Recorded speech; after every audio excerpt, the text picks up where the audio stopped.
Hi, welcome to ucompose. This is Kathy. So we're going to continue on. We've been working on a song, and you can see up here that this is song 2. And so I thought for today's video, we would pick up the rhythm we'd started out in the beginning. In fact, a lot of this pattern right here we'll be using, and that kind of ties the song in together and it shows some consistency in the writing. So to do that, I'm going to start right in. The pen's hot. Let's make these single notes. When I say hot, I mean that light is turned on if this is the first time. Oh, by the way, if this is the first time and you've been following me and this is your first time of really watching, please go to video 14 and there's a free app that's called Notion app, and you can download that and you can learn right along with us. So here we go. I'm going to choose quarter notes to get started. We had a quarter note there, and now we have that dotted quarter note. So again, we're going to use a similar pattern. I'm going to take off that button and go to the little dot, and go to an 8th note now, using the same note. Because again, this is what I did earlier, still staying in 8th notes.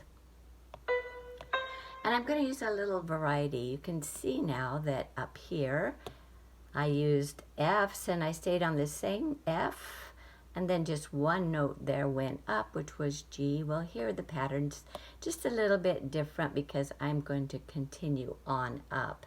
However, in this measure right here, let's count our pattern. Remember that the dotted quarter is actually 1.5 beats. You need this 8th note here to complete a full 2 beats. So count it with me. 1, 2, 3, and 4, and. So we have a full 4 beats in that pattern. Let's add a left hand to that. And I'm going to, this is a B, with just one C going up there. So a full measure of Bs, and a 5 chord has a B in it. So let's make this actually turn it into chords, and it'll be a whole one. There'll be whole notes because there's so many B's. It'll be nice steady. Let's put in a 5/7. And again, I had practiced with this a little earlier. I made a mistake and deleted all that. So it's automatically going to put the ties in for me. But you've seen me do that before, how to go tap right here where the pin is to actually get those ties. And then right here, we're going to just create quarter note 5/7.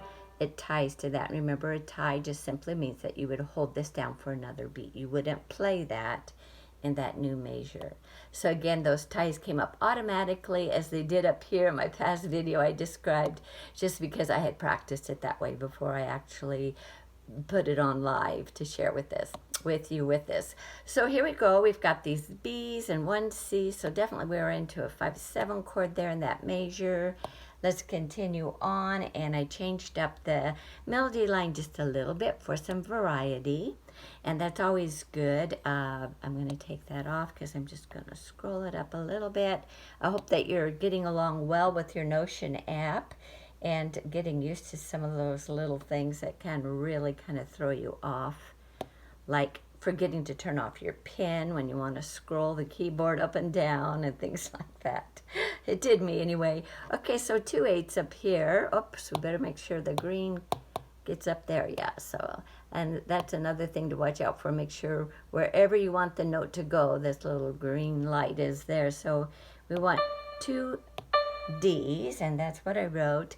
So that's one whole beat, and then what I did is come down to, we want a different note here. I want a half note with a dot, and that will give it 3 full beats.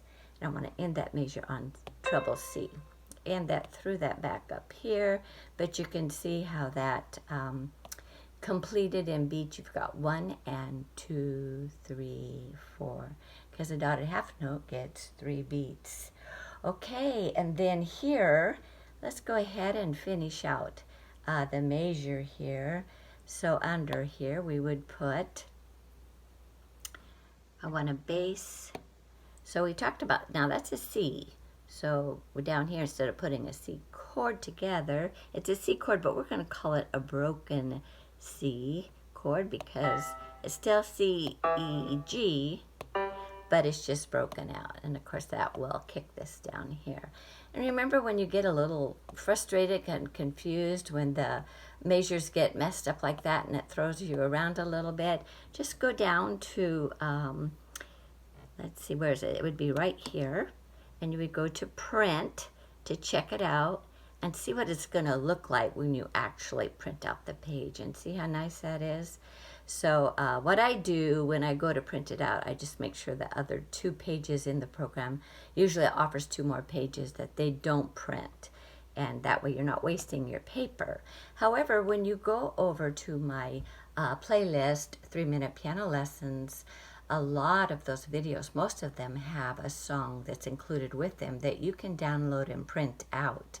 And so sometimes there's extra manuscript paper with that. So if you ever want to just practice with a pencil, go into that video as well. That playlist. Also too, I wanted to refer you to video number 17 on the 3-Minute Piano Lessons playlist, because I talk about the C scale more, and I talk about which one is the dominant, the leading tone, the tonic, the subdominant, all those words that you could get familiar with and learn as well about the C scale.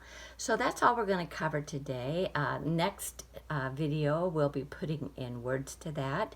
So you want to hear what we've got so far. Let's do that as we wind down.